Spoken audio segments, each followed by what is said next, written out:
Les étoiles avaient toujours semblé si calmes, si paisibles même.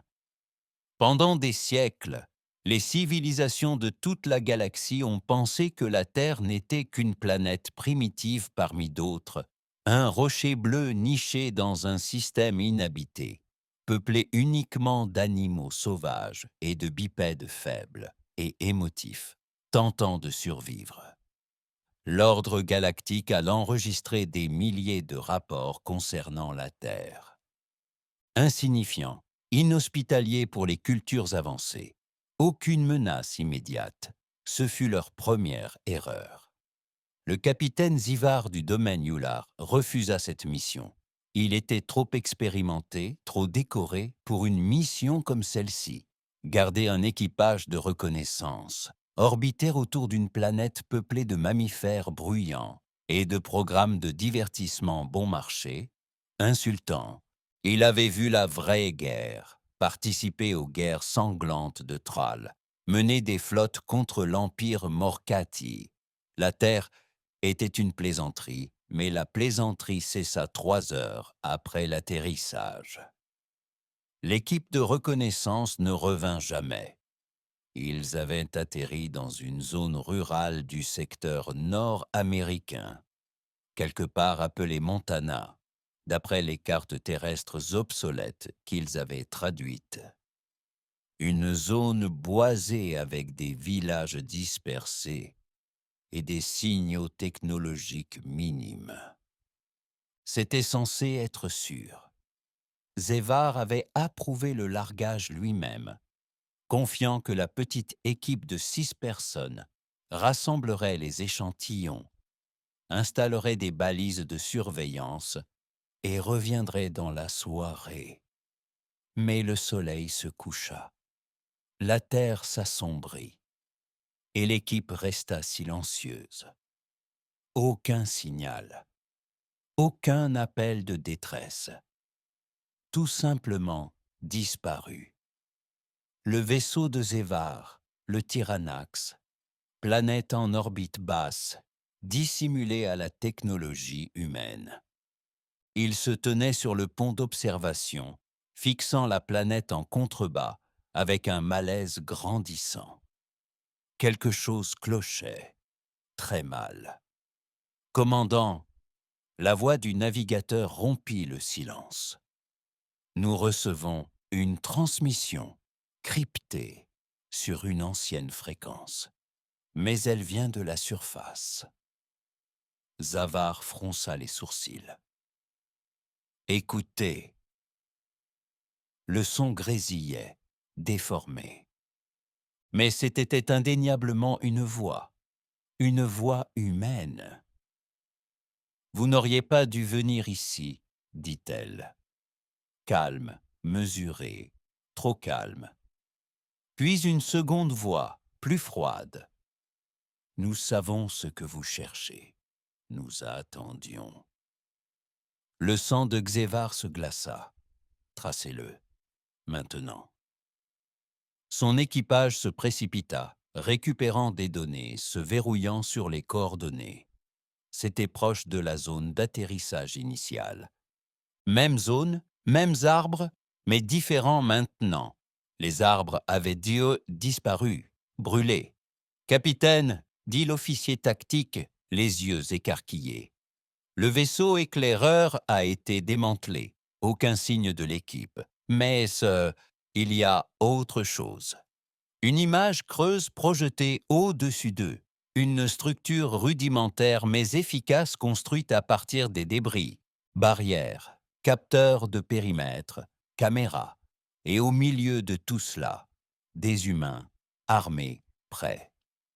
Ils ont retourné notre propre technologie contre nous, marmonna Zivar.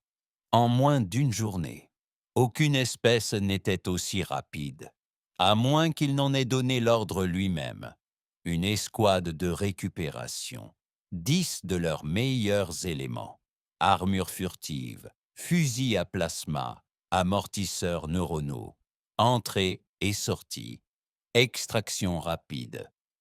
Seuls 2 sont revenus, et ils n'étaient pas indemnes. L'un d'eux avait une jambe en moins. L'autre, l'esprit brisé, les yeux creux, marmonnant des bêtises sans cesse. Ils souriaient en nous tuant, répétait-il sans cesse. Ils souriaient, comme s'ils étaient faits pour ça. Zévar commença enfin à comprendre. La Terre n'était pas primitive, elle se cachait, attendant. Une planète de prédateurs supérieurs qui avait évolué non pas pour chasser des animaux, mais pour se chasser entre eux. Oh, oh. Pendant des milliers d'années, la guerre n'était pas seulement une nécessité. C'était une culture, une religion, une drogue. Les humains n'étaient pas pacifiques. Ils étaient la violence parfaite. Et quelqu'un, un groupe, observait toujours. Les messages continuaient, chacun plus clair, plus direct. Vous voulez la guerre, dit la voix humaine. Alors bienvenue en enfer. Le conseil extraterrestre ne le crut pas. Lorsque le capitaine Sivar transmit son rapport d'urgence à la haute assemblée du domaine Ular, on l'accusa d'exagération, d'avoir laissé quelques escarmouches perturber son jugement.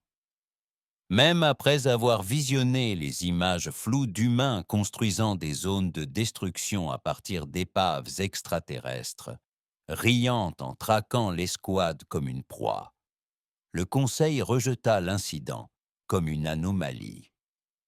Une agression primitive, qualifia-t-on. Des tactiques grossières. Javar savait que ce n'était pas le cas. Il avait vu des dizaines d'espèces se battre. Il connaissait la différence entre le chaos et la violence calculée. Ce que les humains faisaient n'était pas de la panique. Ce n'était pas du désespoir. C'était méthodique, entraînement.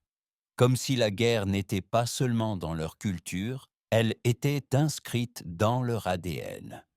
De retour sur Terre, le deuxième drone de reconnaissance venait de renvoyer de nouvelles images. Cette fois, il ne s'agissait pas seulement de quelques habitants armés.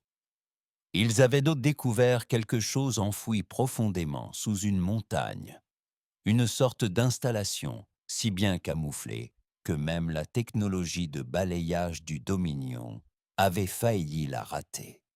Enfin, même la technologie de balayage du Dominion avait failli la rater. Mais une fois la découverte faite, Xevar ne put détacher ses yeux de la vidéo. Des armes, des milliers, pas seulement des fusils, des appareils, des prototypes, des machines que même le Dominion ne parvenait pas à identifier. Certains semblaient anciens, d'autres bien plus avancés que ce dont les humains auraient dû être capables. Des armes expérimentales gravées d'avertissement. Des pancartes manuscrites annonçant «Projet Doomspiel» et «À utiliser seulement si Dieu nous abandonne». Et des gens, des humains en uniforme, travaillant 24 heures sur 24. Monsieur, dit un technicien, la voix tremblante, nous avons comparé les symboles trouvés sur leurs uniformes. Cela correspond aux données des archives terrestres, des emblèmes militaires. Mais ce n'est pas officiel. Ce groupe n'existe pas dans leur base de données publiques. Zivar plissa les yeux.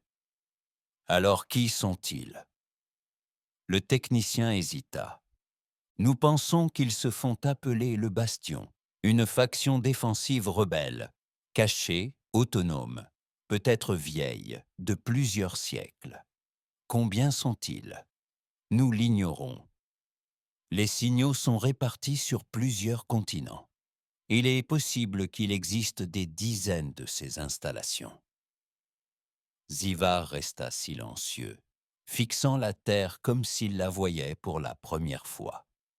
Pas une planète faible, pas un trou perdu, une cache d'armes. Il comprit enfin pourquoi ils n'avaient pas été découverts plus tôt. Les humains n'étaient pas imprudents. Ils étaient même patients. Chaque guerre, chaque révolution, chaque effondrement civil, cela ne les avait pas brisés. Cela les avait raffinés, endurcis. Soudain, les alarmes du vaisseau retentirent. « Objet non identifié en approche !» cria le navigateur. « Il vient de la Terre. » Zévar se tourna vers le hublot juste à temps pour le voir.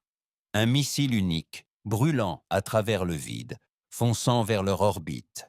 Un missile unique, brûlant à travers le vide, fonçant vers leur orbite. Ils ne pensaient pas que des humains pourraient décoller aussi vite. Ils avaient tort. « Boucliers levés !» aboya Zivar. L'impact secoua le Chirinax, envoyant la moitié de l'équipage s'écraser au sol. Les lumières vacillèrent. Des incendies se déclenchèrent sur le pont technique. Ce n'était pas n'importe quel missile. Il avait été conçu avec la technologie du Dominion. Modifié, amélioré.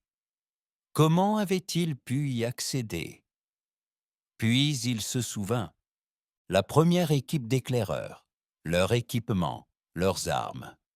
Les humains ne se contentaient pas de tuer, ils apprenaient.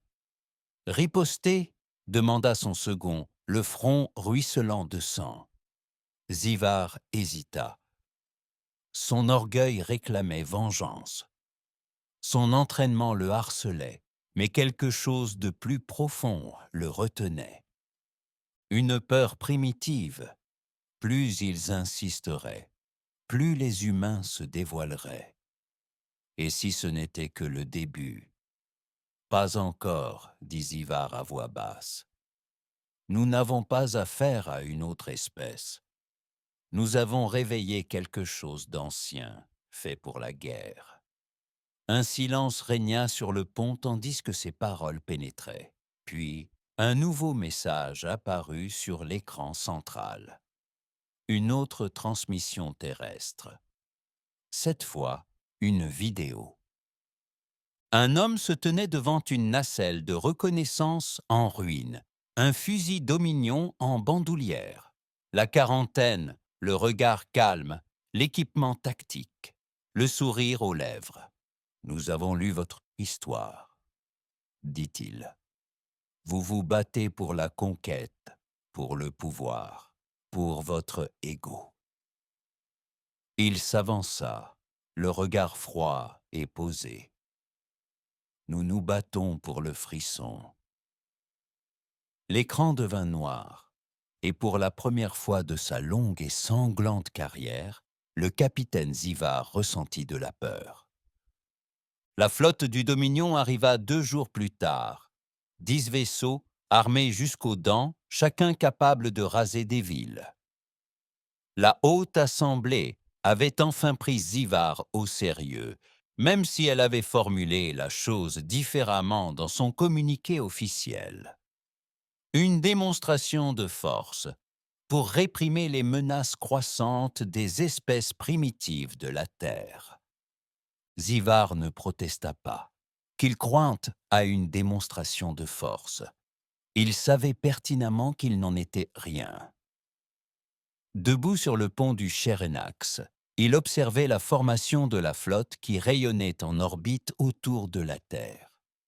D'énormes cuirassés planaient tels des dieux au-dessus de la planète, occultant des pans du ciel. Pour un humain lambda levant les yeux, ils auraient ressemblé à de nouvelles étoiles, ou peut-être à des présages. Mais les humains ne levaient pas les yeux par peur, ils se préparaient. Nous avons intercepté plus d'une douzaine de transmissions militaires humaines, rapporta l'officier du COEM, d'abord cryptées, mais maintenant elles sont grandes ouvertes, presque comme si elles voulaient que nous les entendions. La mâchoire de Xavar se serra. Jouer. La voix qui parvint n'était plus celle de l'homme précédent. C'était une femme cette fois, claire, assurée et calme. Tu veux danser avec des monstres, dit-elle. Alors approche-toi. On ne mord pas, sauf si tu nous le demandes. Sa voix fut suivie de coordonnées. Un défi. Le conseil ordonna une frappe tactique. Une seule ville, choisie pour son éloignement et sa faible densité de population. Il voulait un message clair. Soumettez-vous ou brûlez. Sivar ne prit pas la peine de discuter. Il les avait déjà prévenus. Le Dominion n'écouta pas les avertissements. Seul le sang les apprenait. Le cuirassé valkyrien fut choisi pour tirer. Il chargea son réseau de plasma et lança un rayon de la taille du Soleil vers les coordonnées transmises par la Terre. La cité disparut. Au début, le Dominion applaudit, jusqu'à ce que 30 minutes plus tard, le Valkyrien soit plongé dans le noir complet. Aucune communication, aucune réponse. Pas même un signal de détresse. Ils tentèrent d'envoyer une patrouille pour enquêter, mais avant que le croiseur plus petit ne puisse l'atteindre, un nouvel objet apparut sur sa trajectoire. Petit, rapide, de fabrication humaine. Ce n'était pas un vaisseau. C'était une capsule porteuse, remplie de soldats, en exosquelette, fonçant vers le croiseur telle une comète. Les humains avaient lancé une équipe d'abordage dans l'espace. Xevar observait avec horreur le flux vidéo en direct du croiseur vaciller. L'équipage se battait, mais c'était le chaos. Ce n'étaient pas des troupes terrestres inexpérimentées. C'étaient des tueurs spécialisés, se déplaçant comme s'ils l'avaient déjà fait. Qui diable s'entraîne à aborder des vaisseaux en apesanteur? En 7 minutes, le croiseur était silencieux. Un autre vaisseau perdu. Savar frappa du poing la console de commande. Comment font-ils ça? Ils n'ont pas la technologie. Ils n'ont pas l'infrastructure. Ils ont autre chose, murmura son lieutenant. Ils ont une intention. Cette nuit-là, un autre message humain arriva. Cette fois, c'était un enregistrement du pont de la Valkyrie, de son état-major. Exécuté, suspendu à l'envers dans des verrous gravitationnels comme des trophées. L'un des soldats passa devant la caméra, s'arrêtant le temps de murmurer quelque chose avant la coupure. Fait mieux. Les vaisseaux du Dominion resserrèrent leur défense. Chaque canon chargea, chaque soldat sur le qui-vive. Personne n'avait vu cela venir, sauf Zivar. Assis seul dans ses quartiers, il regardait des enregistrements de l'histoire humaine. Guerre, révolution, génocide, trahison politique. Il a vu l'humanité prospérer dans le chaos, s'adapter au désastre, évoluer dans la haine. Ils n'ont pas seulement survécu à la guerre, ils en avaient besoin. Et maintenant que le Dominion leur en avait donné une, ils allaient que montrer à la galaxie ce qui arrive quand on ose combattre une espèce conçue pour s'autodétruire et gagner. Siva regarda le vide au-delà du hublot et murmura « Nous n'avons pas découvert la Terre, nous l'avons libérée. » Ils tentèrent ensuite la diplomatie. Après la perte de 2 vaisseaux et de plus de 300 soldats, la Haute Assemblée comprit enfin qu'il ne s'agissait pas d'une mission de suppression classique. Ils envoyèrent un vaisseau de délégation, un navire à pavillon blanc, non armé, avec les meilleurs diplomates du Dominion. Il était censé ouvrir un canal, demander la paix et entamer des négociations. Xevar n'y croyait pas. Non pas parce qu'il pensait que les humains n'écouteraient pas, mais parce qu'il comprenait désormais leur jeu. Il ne voulait pas la paix. Il voulait des preuves. La preuve que les empires les plus arrogants de la galaxie pouvaient être saignés. Le vaisseau diplomatique n'a jamais remonté à la surface. Il fut intercepté en pleine descente, dévié grâce à un système de guidage piraté et atterrit au cœur de la nature sibérienne. Les capteurs du Dominion perdirent la trace de l'équipage pendant près d'une heure. Puis, soudain, un nouveau signal s'alluma sur leur console, un flux en direct, diffusé sur toutes les chaînes du Dominion. Les diplomates étaient vivants, ligotés, les yeux bandés, agenouillés dans une clairière enneigée. Ligotés, les yeux bandés, agenouillés dans une clairière enneigée. Derrière eux se tenaient 6 humains, vêtus d'armures de combat dépareillées et de vestes civiles. L'un d'eux portait une cape d'officier du Dominion telle une coupe. La même femme qui avait parlé auparavant apparut. Elle ne souriait pas cette fois. « Vous êtes venus pour parler », dit-elle en faisant les 100 pas derrière les otages. « Mais vous n'êtes pas venus pour écouter. Alors, rendons les choses très simples. » Elle a retiré un collier traducteur du Dominion d'un des diplomates et l'a porté à sa bouche. « Nous ne sommes pas une espèce que vous conquérez. Nous ne sommes pas une espèce que vous surveillez. Nous ne sommes pas votre prochain projet. Le flux a été coupé par un coup de feu. Seul l'un des diplomates a été rendu en morceaux, fourré dans une capsule de fret du Dominion et renvoyé en orbite. Un message gravé dans son armure de poitrine sectionnée. C'est de la miséricorde. La prochaine fois, nous vous effaçons. La prochaine fois, on vous efface. Le conseil du Dominion paniqua. Démuni d'une arrogance débordante, il commença à envisager la retraite, l'escalade, voire l'annihilation totale de la planète. Zivar écoutait les arguments d'un air hébété, sachant que rien n'y changerait. Les humains avaient déjà gagné, ni militairement, ni tactiquement, mais psychologiquement.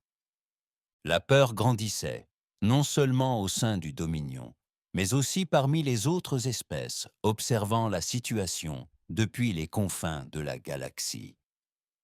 Des rumeurs se répandaient. Des murmures circulaient dans les stations isolées, les repères de pirates, les repères de contrebandiers. La Terre s'éveillait. Ils avaient fait de la guerre un art. Ils ne craignaient pas la mort. Ils s'y entraînaient. Ce n'était plus seulement de la peur. C'était de la crainte. Certaines espèces commencèrent à éloigner leurs observateurs de la Terre. D'autres formèrent des alliances discrètes avec des factions humaines. On rapporta même que des groupes de mercenaires désertèrent pied pour combattre aux côtés des humains. Pour le frisson, pour le chaos, pour l'idéologie. Car pour la première fois depuis des siècles, quelqu'un s'opposait à l'ordre galactique et lui riait au nez. De retour sur le Kérinax, Zévar, assis dans son fauteuil de commandement, regardait les dernières images d'un drone qu'ils avaient fait passer discrètement au-delà de la grille orbitale terrestre. On y voyait une base humaine construite dans les ruines d'une ville pré-apocalyptique. Détroit, croyait-il. Ce qui retint son attention, ce n'était pas l'entraînement des humains, ni la technologie du Dominion capturé qu'il démantelait. C'était le mur couvert d'écritures. Des milliers de noms gravés à la main. Certains étaient du Dominion, d'autres humains, d'autres encore, autres. Sous tout cela, une phrase griffonnée à la peinture rouge, sang. Nous nous souvenons de chaque empire qui s'est jeté sur nous. Zévar expira lentement. Ce n'était pas une question de territoire. Ce n'était pas une question de politique, d'expansion ou de défense. C'était personnel. Les humains ne voulaient pas seulement gagner. Ils voulaient humilier, détruire le mythe de la supériorité extraterrestre, montrer à l'univers que l'espèce que tout le monde considérait comme émotive, imprévisible et sauvage, s'était entraîné à cela toute son existence. Ils étaient l'incarnation de la guerre, et maintenant, la guerre était de retour. La nouvelle s'est répandue comme une traînée de poudre. L'attaque contre la flotte du Dominion, les diplomates massacrés, le mur de guerre, tout cela avait filtré à travers le réseau galactique. Des systèmes qui n'avaient jamais entendu parler de la Terre visionnaient maintenant des images tremblantes de soldats humains utilisant une technologie extraterrestre volée, comme si c'était la leur. Les gouvernements paniquèrent. Les empires se préparèrent. Pour la première fois depuis des siècles, l'ordre se fissurait. Mais la Terre n'était pas finie, loin de là. À l'intérieur d'une des installations enfouies, quelque part dans ce qui était autrefois l'Amérique du Sud, une alarme retentit. Pas un avertissement d'attaque. Une séquence de lancement. Des hangars souterrains s'illuminèrent. Des portes d'acier de la taille d'un pâté de maison s'ouvrirent, grinçant après des décennies de silence. Fusées, chasseurs, armes orbitales expérimentales, projets autrefois enterrés par les traités, la honte ou la peur, reprirent vie. Au-dessus de la planète, Zévar observa un groupe de vaisseaux noirs et élégants s'élever dans l'atmosphère. « Ils quittent la planète », dit l'officier des capteurs, stupéfait. Zévar s'avança. « Où vont-ils » La pièce resta silencieuse quelques secondes, le temps que les données affluent. Puis l'officier murmura. Chaque vaisseau se dirige vers une colonie différente du Dominion. Personne ne parlait, c'était un message. L'humanité ne se contentait pas de défendre la Terre. Elle se propageait. Les systèmes coloniaux de l'espace du Dominion commencèrent à envoyer des appels de détresse en moins d'une heure. Des avant-postes miniers, des lunes agricoles, des stations de recherche, des lieux qui n'avaient jamais entendu parler de la Terre étaient désormais assiégés. Mais les humains ne tuaient pas sans discernement. Ils ont été pris pour cible. Ils ont d'abord désactivé les communications, paralysé les systèmes de défense. Puis ils sont entrés, chirurgicaux, efficaces, terrifiants. Ils ont pris en otage des responsables du Dominion, pillé des archives, téléchargé des siècles de données militaires, puis ont disparu sans laisser un seul soldat derrière eux. Ce qu'ils ont laissé, ce sont des messages, écrits avec le sang du Dominion, tagués sur des murs brisés et des bannières déchirées. Ceci est pour les camps d'esclaves de Calix-Cs. Pour les enfants de Razatoul, souvenez-vous d'Eros Prime. Xevar sentit sa gorge se serrer.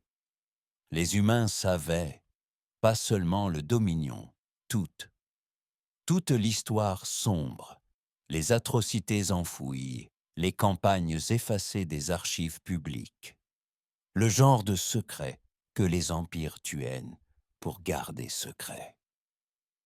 Les humains les diffusaient à travers la galaxie, attaque après attaque. L'emprise du Dominion s'effritait. Des mondes commencèrent à se rebeller. Des espèces mineures se révoltèrent, exigeant des réponses. Certaines retournèrent même leurs armes contre leurs propres dirigeants. Car si l'humanité, une espèce que personne n'avait prise au sérieux, pouvait se soulever et riposter, pourquoi pas elle? Zévar observa la carte des mouvements humains actifs se propageant dans l'espace comme une traînée de poudre. Des points rouges s'illuminant désormais sur 3 secteurs. « Ce n'est pas la guerre, murmura-t-il, c'est une infection. Et ce n'était pas un hasard, c'était personnel. Ce n'étaient pas de simples actes de vengeance. C'étaient des frappes chirurgicales contre l'âme du Dominion. Pour chaque colonie frappée, chaque secret révélé, ils mettaient en lumière des siècles de cruauté. Et quelque part dans ce chaos, un nom ne cessait de refaire surface. Le Bastion. Ils n'étaient plus des rebelles. Ils menaient. Chaque attaque remontait jusqu'à eux. Chaque flux crypté. Chaque cible. Et personne, ni Zivar, ni le Conseil, ni l'IA la plus avancée du Dominion, ne savait d'où ils venaient, comment ils se coordonnaient, qui les dirigeait. Mais une chose était claire. Le Bastion ne cherchait pas à gagner une guerre. Il tentait motte de briser un empire, un souvenir à la fois. Il n'était pas né au même endroit. Ce fut la première révélation. Le Bastion n'était pas un gouvernement, une armée ou une nation cachée.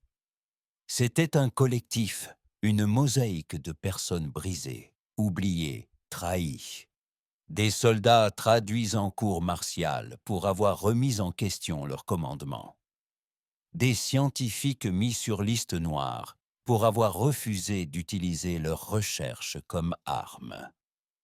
Des survivants des opérations secrètes du Dominion, et même des civils dont les maisons avaient été accidentellement bombardées lors de missions de maintien de la paix.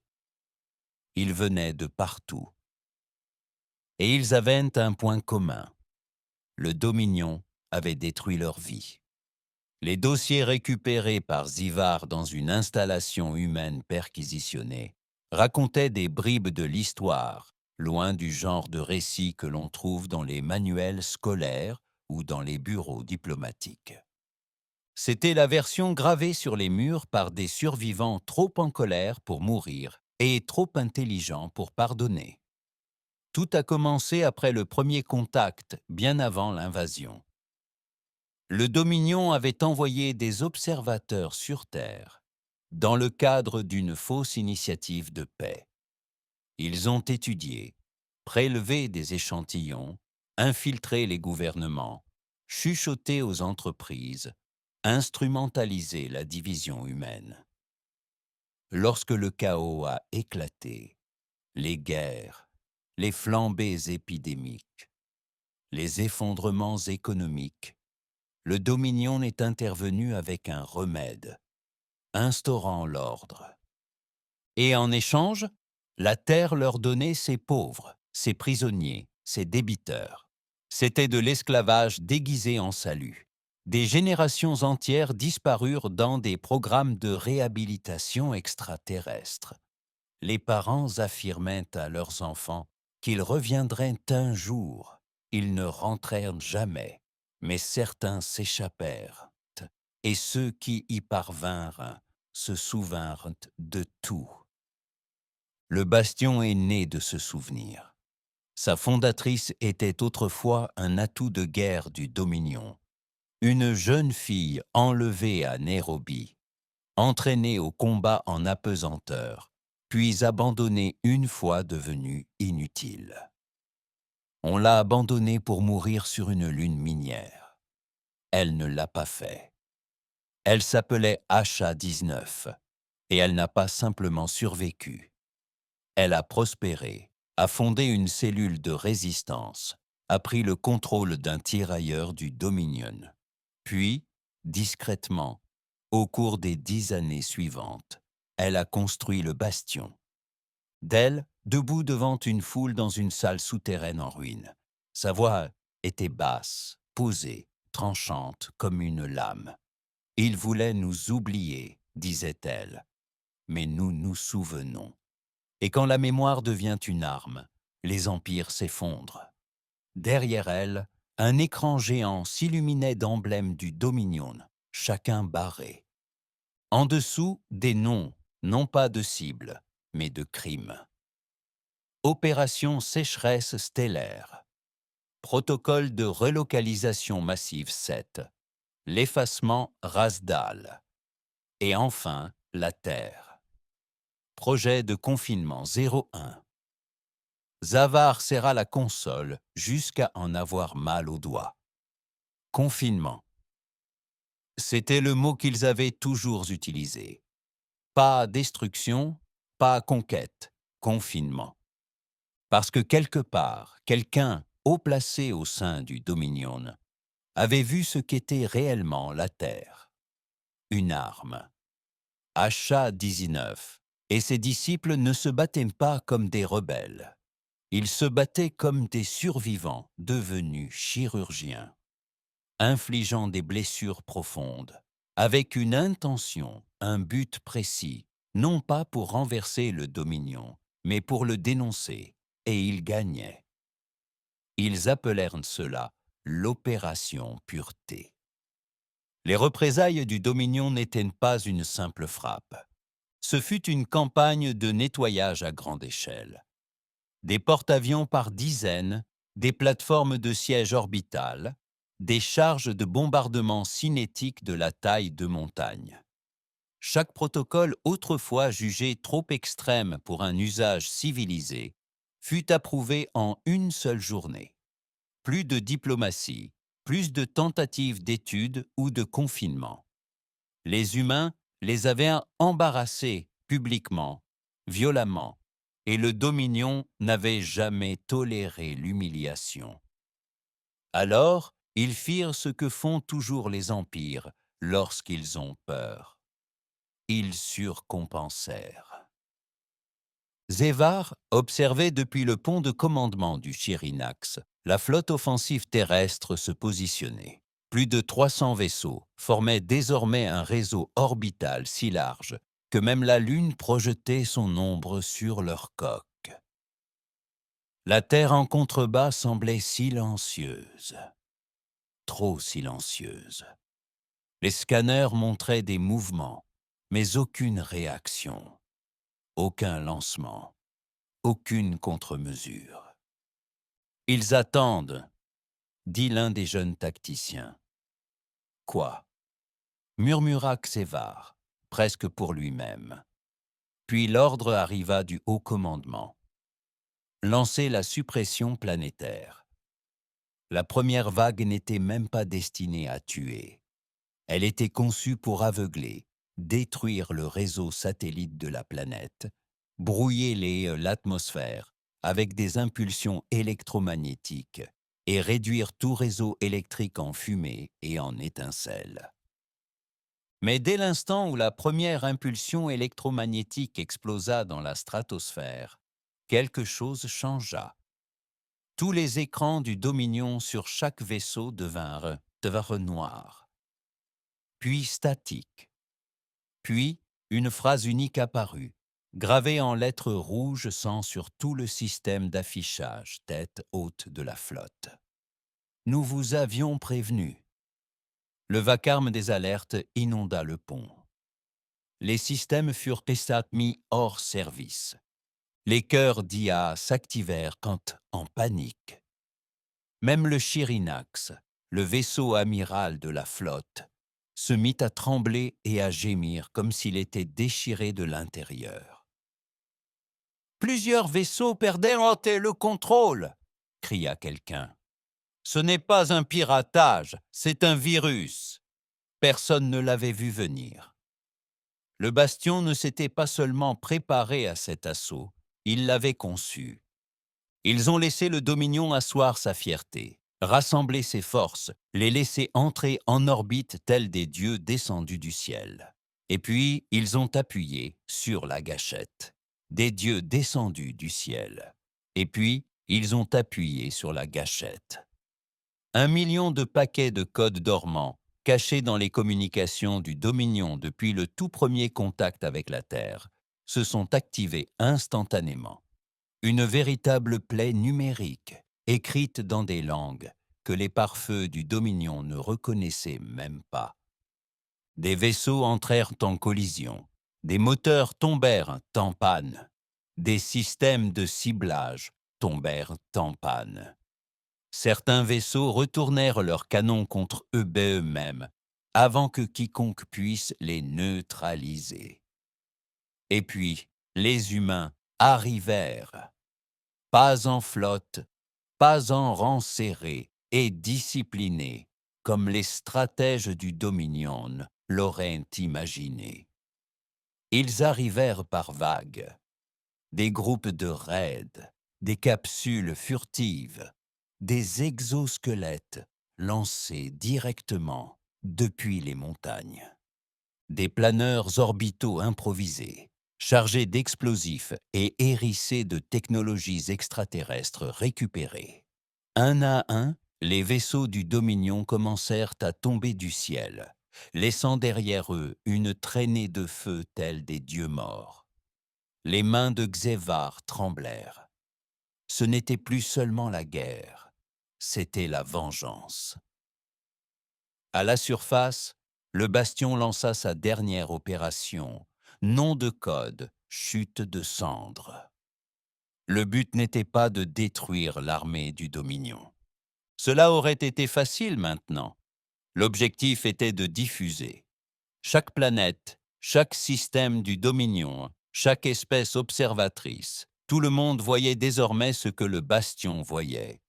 Une transmission en direct, connectée au réseau galactique, montrait des officiers du Dominion torturant des prisonniers. On y voyait des enclos à esclaves, des camps de stérilisation chimique, des expériences génétiques, des mondes vidés de toutes leurs ressources et laissés à l'abandon. Des mondes vidés de toutes leurs ressources et abandonnés à l'abandon. Des images extraites des archives du Dominion, entrecoupées de caméras en temps réel, montrant des soldats hurlant à l'intérieur de vaisseaux en feu, au-dessus de la Terre. Et puis Achat-19 réapparut. Cette fois, non pas dans un bunker souterrain, mais sur les vestiges d'un vaisseau de transport du Dominion. Du sang sur ses bottes, de la cendre dans ses cheveux.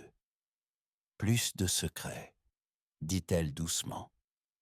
Derrière elle, un drapeau du Dominion en feu s'effondra. Plus de silence. Elle regarda la caméra, ses yeux comme un feu glacé. Tu nous as appris à souffrir. Un feu glacé, tu nous as appris à souffrir. Maintenant, nous t'apprenons comment tout finit. Elle leva le poing, et le ciel s'illumina. Les canons de défense orbitale, que l'on croyait neutralisés par l'onde IEM initiale, s'activèrent en rugissant. Des armes longtemps enfouies dans la croûte terrestre, sous les océans, à l'intérieur des glaciers, et même au cœur d'anciennes chaînes de montagnes, se révélèrent alors. Construites non par des gouvernements modernes, non par des puissances mondiales, mais par des survivants, par des ingénieurs qui n'oubliaient jamais, par des dissidents qui refusaient d'avancer. Ils élaboraient cette réponse depuis des générations. Le Dominion n'avait aucune chance. À la fin de la journée, la moitié de la flotte avait disparu. Le reste s'éloignait en boitant, en retraite, brisé, silencieux. Zivar resta en arrière. Il n'ordonna pas à son équipage de combattre, ne tenta pas de fuir. Debout sur le pont du Chirinax, il observait la terre tourner lentement sous lui et murmura à personne en particulier. « Nous avons créé cela, nous en avons fait des monstres. » Et au plus profond de son âme, il savait qu'il n'avait vu que le début. La guerre était finie, mais la galaxie n'était pas en paix. Ce qui restait du Dominion s'était dispersé comme des cendres dans un vent solaire. Les systèmes qui arboraient autrefois leurs bannières les brûlaient sur les places publiques. Les colonies qui s'inclinaient autrefois à leurs pieds pourchassaient désormais leurs gouverneurs dans les rues. Les empires ne s'effondrèrent pas dans une explosion. Ils pourrirent rapidement et de l'intérieur. Mais la terre ne célébra pas. Pas de feu d'artifice, Pas de défilé, car le bastion avait un dernier message, une ultime diffusion, quelques jours après que le dernier vaisseau du Dominion eut quitté l'orbite terrestre. HA-19 se dressait sous les vestiges fracassés de ce qui avait été un consulat du Dominion à Genève. Ses murs autrefois immaculés étant désormais couverts des noms des disparus, des millions de personnes. Elle ne souriait pas, elle ne jubilait pas. Sa voix était lasse, honnête. « Vous vouliez savoir qui nous sommes, dit-elle, ce pourquoi nous avons été créés. Maintenant, vous le savez. » La caméra fit un léger panoramique. Derrière elle se tenaient non pas des soldats, mais des familles, des survivants, des enfants qui n'avaient jamais connu la paix, des scientifiques qui avaient déchiffré le cryptage extraterrestre pour survivre, des agriculteurs qui avaient transformé leurs champs en champs de mines. Toutes les espèces d'humains que la galaxie avait autrefois rejetées. Nous ne voulions pas conquérir, poursuivit-elle. Nous voulions vivre.